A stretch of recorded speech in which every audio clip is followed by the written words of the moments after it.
على بالكم بلي تقدروا ديروا بسكوي رولي بدون فرن. انا عميه بدون فرن وزيد يجيكم محشي من الداخل وبذوق الفراوله وشحال يجيكم بنين وبزاف سهل واقتصادي. الرولي تاع اليوم خبوه في عينيكم. الحاجه الاولى راح نبداو بالكريمه، هي الاولى. عندنا كاس تاع الحليب يكون بارد، كاس بودره شونتي، نطلعوهم حتى لوين تحصلوا على كريمه الشونتي. واخيرا هذه المرحله تبقى اختياري، درت الفواج تاع لي فخاز، يعني اللي ما عندوش ما يديروش.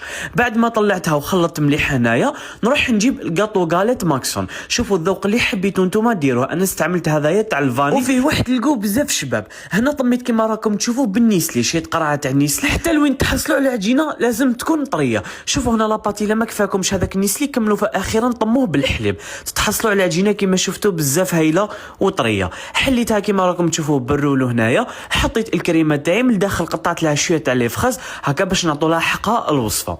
هنا من الفوق الديكور يبقى اختيار. الرولي تاع اليوم درتو على شكل موكا، حطيت الكريمه تاعي من الفوق هنايا اللي نسيتها بيان، وحطيت لوزيفيلي هكا باش يعطينا شكل شباب، والديكور والتزيين اكيد يبقى اختياري. واش كان عندكم نتوما ديروا.